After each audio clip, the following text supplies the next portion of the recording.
Est-ce que les régions sont éloignées de ce qu'on appelle le digital, l'opportunité du digital? Pas si sûr. Et pour en parler, j'ai le plaisir d'accueillir Cyril Luneau, qui est à mes côtés. Bonjour. Bonjour. Vous êtes directeur des relations avec les collectivités locales pour le groupe Orange. Bienvenue Absolument. à vous.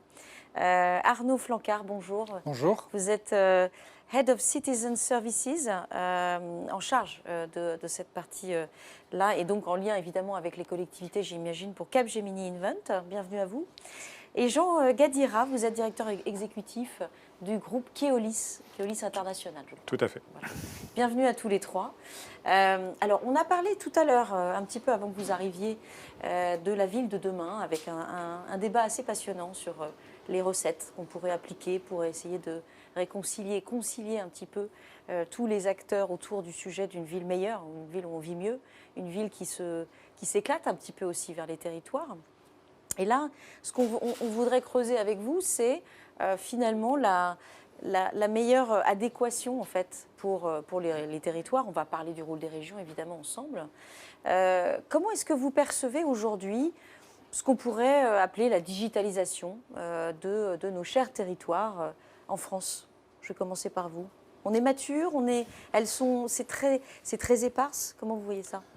Alors, ce qui est étonnant, c'est que toutes les collectivités, quelles que soient les collectivités, que ce soit au niveau régional, au niveau départemental ou au niveau des communes, elles sont toutes conscientes que la transformation numérique est importante. Et la transformation numérique va être un axe essentiel pour l'atteinte de leur objectif. On voit par exemple qu'il y a 3 sujets qui sont importants pour elles.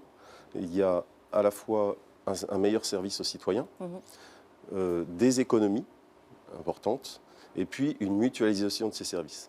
Donc, mutualisation aussi de l'échelon territorial. Et ces 3 sujets-là, on les retrouve dans les études qu'on a pu faire. On voit que toutes les collectivités ont, dans les 2 ans, des projets de transformation. Et pour autant, on n'en est qu'au balbutiement. Alors, on s'interroge, on se dit, mais comment se fait-il que la chose soit comme ça? Et en fait, c'est parce qu'il y a 2 phases. La première phase a été beaucoup la couverture en termes de débit, un besoin de couverture, que ce soit en très haut débit, que ce soit le fixe ou que ce soit le mobile. Et puis, cette deuxième phase est en train d'arriver. On a des précurseurs. Je parle de Dijon, je parle d'Angers, je parle de collectivités telles que celle-là. Et puis, les autres sont un petit peu à la traîne, mais réfléchissent à ça. Et donc, l'idée, c'est comment on va les accompagner, comment on va lancer notamment un programme un peu plus national. Il y a beaucoup de projets locaux. Mais si on ne l'encadre pas dans un programme plus national, eh bien, on risque de passer à côté. Donc voilà, c'est ça l'objet aujourd'hui des discussions qu'on peut avoir et comment Orange les accompagne sur ces sujets-là. On va revenir après sur votre rôle Absolument. en tant qu'opérateur qui est évidemment fondamental. Et pour vous, messieurs, la maturité des territoires sur leur capacité à embrasser cette révolution numérique? Toujours difficile de parler de manière générale pour l'ensemble des régions. Néanmoins, ce qu'on peut se constater au niveau global, c'est que les régions françaises sont plutôt dans la moyenne, ni trop au-dessus, ni trop en retard. Et moi, je dirais qu'il y a eu 3 phases dans le développement du digital au sein des régions, avec une première phase qui a duré une quinzaine d'années, peut-être un peu plus, plutôt focalisée sur la partie connectivité et équipement, avec mise en place du haut débit, notamment à travers du plan France Très Haut Débit, qui s'est développé au cours de ces 7-8 dernières années. Aujourd'hui, globalement, l'ensemble du territoire français est à peu près couvert. Il reste quelques zones blanches, mais c'est résiduel. Donc ça, c'est la première phase, la phase de connectivité. Ensuite, on a une seconde phase au cours de ces 5-10 dernières années qui est plutôt sur le développement des usages, à la fois sur des politiques publiques particulières, si on pense à l'éducation, pour lesquelles les régions ont une compétence, notamment sur la partie lycée, la mise en place d'environnements numériques de travail qui s'est accéléré à partir de 2013, et puis l'ensemble des services publics accessibles en ligne. Donc ça, c'est la deuxième partie de la transition digitale qui concerne donc plutôt l'aspect service. Et puis enfin, alors on arrive dans une troisième phase, on est à la période charnière avec une accélération et une transformation de l'ensemble du territoire grâce au digital, avec les smart cities bien entendu, ou les smart territoires, et puis également avec l'utilisation de la data comme outil de pilotage des politiques publiques. Voilà, donc ce sont ces 3 phases qui sont en train de se succéder. Et donc la troisième phase sur la transformation globale d'un territoire, y compris sur la partie accompagnement des évolutions industrielles qui sont devant nous aujourd'hui. Bon, je ne vais pas paraphraser ce qu'ont dit les collègues. Nous, pour venir chez Keolis, qui est un groupe de mobilité, de transport partagé, voilà, donc nous, on est une partie de ce qui a été dit avant. On connaît bien les territoires, en France comme à l'international. On est présent dans une quinzaine de pays. Nous, ce qu'on constate, deux choses, c'est qu'il y a une appétence de digitalisation très très forte partout, quel que soit le niveau de la ville. Il y a les grandes villes, les mégalopoles, mais aussi les territoires plus ruraux qui ont aussi besoin et qui ont envie de progresser dans ces domaines. Donc ça, c'est assez généraliste. Et deuxièmement, il y a une accélération avec le Covid, ou la Covid. Oui. Voilà, c'est-à-dire qu'il y a des besoins par l'usage des clients. C'est très concrètement, par exemple, on nous a demandé de faire très vite du sans contact, de passer à des moyens de paiement, l'open payment, le SMS, et il a fallu se mettre très très vite. Alors, des sujets qui étaient là depuis quelques années, mais ça a été un accélérateur et ça leur donne des moyens. Et le deuxième accélérateur que je vois, c'est autour de la donnée, c'est-à-dire l'usage que l'on peut faire de la donnée. Et chez Keolis, on est assez en avance là-dessus pour, dans un contexte où l'argent public est rare, orienter l'argent public là où c'est le plus nécessaire compte tenu des besoins de la population. On faisait un lien entre votre métier, effectivement, d'opérateur de mobilité, le vôtre aussi, je disais, en tant que fournisseur de connectivité à l'échelon national. J'allais dire, quelle est aujourd'hui votre préoccupation pour que les régions, les territoires restent compétitifs? On en parlera après de la compétitivité dans le détail, mais c'est quand même aujourd'hui une des vocations d'avoir tout ce découpage. On pourrait être un seul et même pays, mais non, les territoires sont importants pour des enjeux de compétitivité. Comment vous, en tant qu'opérateur, vous accompagnez ce mouvement? Alors, je rebondis juste sur ce que vous disiez, dans la mesure où on accompagne des programmes justement de mobilité importante et de transport. On a un énorme programme de transport justement pour équiper l'ensemble des axes de transport en termes de très haut débit, pour justement permettre à des partenaires comme vous de proposer des services toujours plus performants. Donc ça, c'est le premier point. Le deuxième point, sur l'attractivité, il faut savoir qu'il n'y a pas la compétitivité des territoires, elle est très importante. Et il y a une compétition entre les territoires qui est évidemment importante. Chaque territoire veut être plus attractif que le petit voisin. Donc, ils ont cette démarche de toute façon qui est importante. Et là, la première chose, encore une fois, c'est ce qu'on évoquait il y a quelques minutes, c'est-à-dire le fait d'avoir un territoire qui soit couvert en service performant. Donc la première chose, encore une fois, c'est le plan national France Très Haut Débit.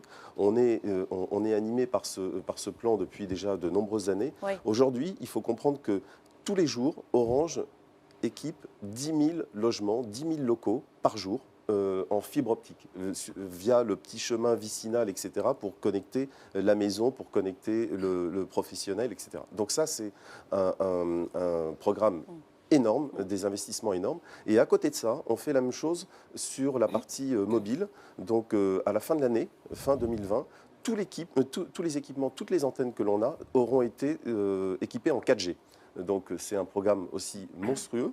Et ça ne suffit pas. Il y a la bonne couverture et puis il y a l'extension de la couverture. L'extension de la couverture, on le fait à travers un programme qu'on appelait le programme New Deal. C'est un programme qu'on a passé avec le gouvernement et qui nous oblige, on s'est engagé vis-à-vis du gouvernement, à aller plus loin dans la couverture et faire en sorte que les zones qui étaient mal couvertes soient couvertes. Et ce n'est pas nous qui décidons là où nous allons couvrir, c'est la perception justement des collectivités qui disent là j'en ai besoin et merci de mettre une antenne. Donc voilà un programme aussi qui est important et sur lequel on est forcément en partenariat total avec les collectivités puisque c'est elles qui guident là où elles en ont besoin.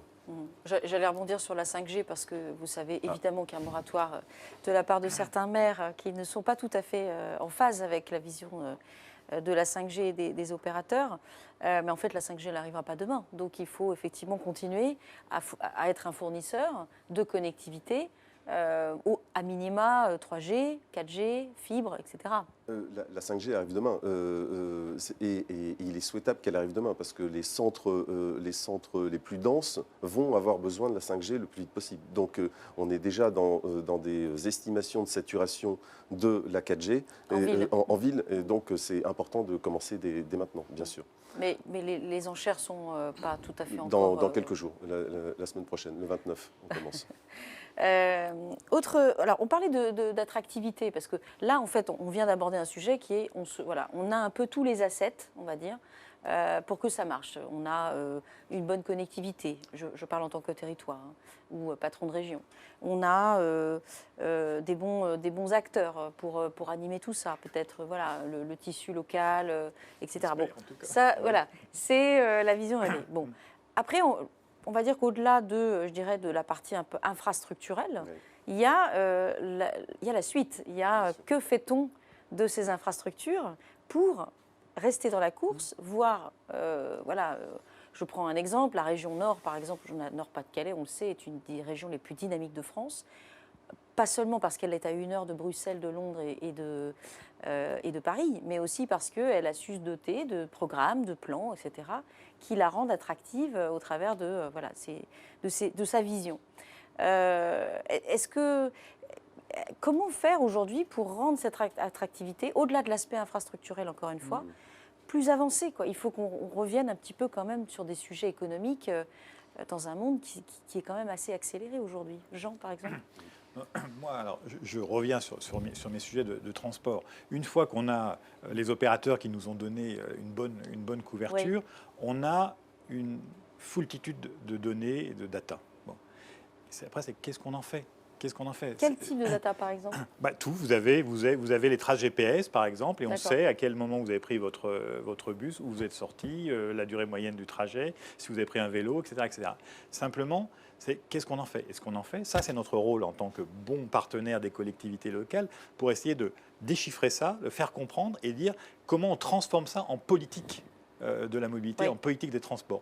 Par exemple, à la sortie du confinement, on a travaillé avec la ville de Paris pour regarder l'utilisation par les habitants de Paris du mode marche à pied et de voir là où il y avait des trottoirs qui étaient saturés, etc., etc., pour voir les rues qui pouvaient éventuellement nécessiter le port du masque. On arrive dans ce niveau très fin et nous, on pense que c'est ça qu'il faut essayer de faire toucher du doigt aux collectivités locales parce que, et moi j'insiste là-dessus, elles peuvent réorienter leurs efforts et leur argent vers les endroits où la population en a le plus besoin. Et c'est ça qui contribuera à l'attractivité réelle du territoire. Vous voulez réagir Un mot peut-être. Aujourd'hui, je pense que le sujet est moins technique qu'humain. Globalement, les territoires sont équipés, la technologie mature, que ce soit sur le big data, l'intelligence artificielle, la blockchain.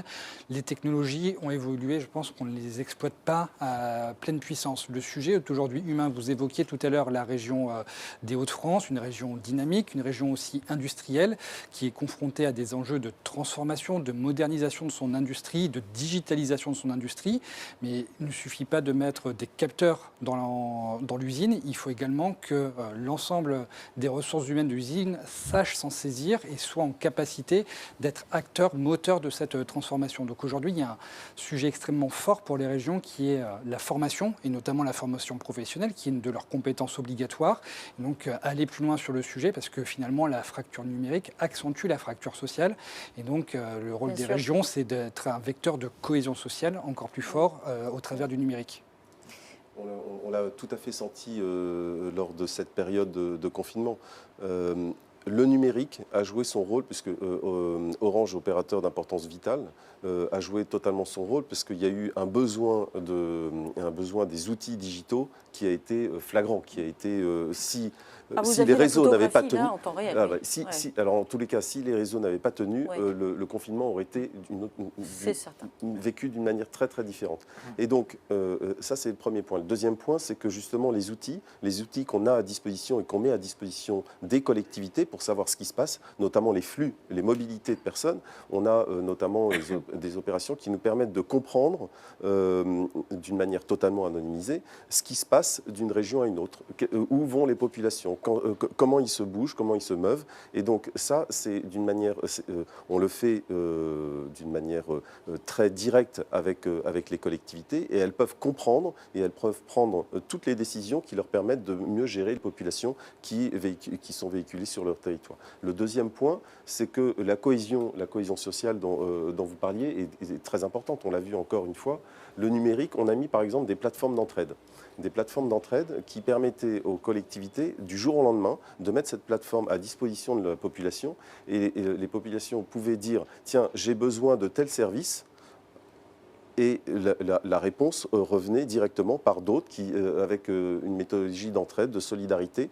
Et donc tout ça, c'est important. On a bien la couverture, on a les outils qu'il faut, et puis il faut que les gens se l'approprient.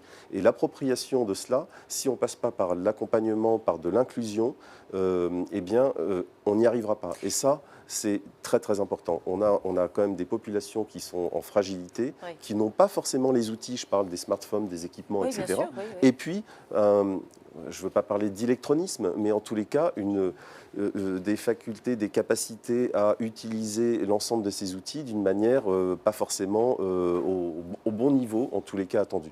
Et si on ne le fait pas, si les acteurs ne sont pas présents le plus près possible de ces populations, le plus près des territoires, y compris les plus reculés, on n'y arrivera pas et l'enjeu ne sera pas atteint. Et Emmanuel Macron, pendant le confinement, a évoqué et après le confinement, a remis l'accent sur des enjeux de relocalisation. On a bien vu nos dépendances aujourd'hui. On les connaît. Les acteurs publics comme les acteurs économiques ont bien envie finalement de rapatrier certaines... Et d'ailleurs, certains se sont engagés à le faire, comme dans l'industrie pharmaceutique par exemple. Il y a une opportunité pour les territoires de se saisir de ce contexte-là, là aussi, de se dire, mais finalement, nous, le pays en France, dans lequel moi j'ai pu faire beaucoup de reportages, qui reste le pays en Europe où on n'a jamais aussi bien allié la R&D en région et le siège à Paris, avec des TGV qui marchent super bien. Bref, on a tout ça, on a ces actifs-là. Et dans un contexte peut-être de mondialisation un peu différente, et ces enjeux de relocalisation, est-ce qu'il n'y a pas quelque chose à travailler là pour réconcilier ces territoires autour d'une vision, un vrai projet ? Nous, on est convaincus, ça fait déjà quand même pas mal de temps qu'on est convaincus, même ne serait-ce que parfois que par des gens qui veulent quitter la grande ville de Paris pour aller dans une zone plus... Une petite commune. Ouais, plus tranquille, entre guillemets. Tout à fait. Simplement, qu'est-ce qui va nécessiter le choix de bouger ou pas ? Est-ce que la connexion va être bonne? Est-ce que je pourrais vraiment travailler dans mon superbe bureau, mais là-dessus? Est-ce que je pourrais me déplacer, avoir accès aux services de santé, aux services culturels facilement? Est-ce que je pourrais accéder à la gare pour aller une fois par semaine, une fois tous les 15 jours à Paris? Et donc on pense que avec le digital, justement, on arrive à capter les réels besoins des utilisateurs et à leur proposer des systèmes beaucoup moins contraignants, beaucoup moins lourds sur le plan financier. Par exemple, il y a quelque chose qui marche beaucoup dans les territoires, c'est ce qu'on appelle le transport à la demande. C'est-à-dire, au lieu d'avoir une ligne régulière qui circule et qui est peu rempli ou à certaines heures, c'est du transport que vous commandez depuis chez vous, oui, qui vient vous chercher à un point donné, et s'il n'y a personne, il ne se déclenche pas. Voilà. Et ça marche, ça coûte beaucoup, beaucoup moins cher, et vous avez l'impression d'avoir un service personnalisé, et vous pouvez être n'importe où en France si ce service existe. Donc ça, c'est des solutions qui existent déjà et qui permettent aux territoires d'être compétitifs demain dans la lutte que disait monsieur entre eux, quoi. Il nous reste quelques secondes, mais juste un mot sur ces enjeux de relocalisation et ces opportunités pour les territoires de pouvoir exister pleinement. Et le numérique est un enjeu extrêmement important pour favoriser la relocalisation, avoir un avantage comparatif par rapport à d'autres pays. On le voit bien aujourd'hui avec notamment l'ensemble des appels à projets qui sont poussés par le gouvernement dans le cadre du plan de relance. À la fois, le numérique est un facteur d'attractivité, un facteur de proximité aussi, notamment pour les services publics. Et donc, dans les prochains mois, prochaines années, digital et proximité vont fonctionner de pair, bien entendu. Le mot de la fin pour vous. Eh bien, l'idée, plus que l'idée d'ailleurs, l'ambition, c'est vraiment d'accompagner tous ces territoires dans leur digitalisation. On a des modèles qui sont en train de se mettre en place et je crois que la France qui est vraiment en avance, puisqu'on est numéro 1 sur la fibre, il faut le savoir, européen, donc on peut fêter ça, pour une fois on est numéro 1, donc bravo à tous ceux qui l'ont fait. Et ce programme national où tout le monde s'est mis d'accord d'une manière organisée pour pouvoir le faire, si on a des programmes, encore une fois, un programme national avec des projets locaux, avec un écosystème qui se mobilise là-dessus, la digitalisation des territoires et les services qui seront apportés aux citoyens ne seront pas les mêmes demain, on sera aussi le champion. Voilà. Espérons-le, un message très positif. On aime bien ça chez Netexplo. Merci à tous les trois pour cette passionnante discussion sur les digitales et territoires. Nous aimons les territoires, nous aussi, tous. On va passer à une autre table ronde qui est très proche de ces enjeux, mais là, on va creuser les frontières de la mobilité. Alors, on va accueillir d'ailleurs un de vos confrères, évidemment, Bernard. Ville et digitale, les nouvelles frontières de la mobilité. C'est tout de suite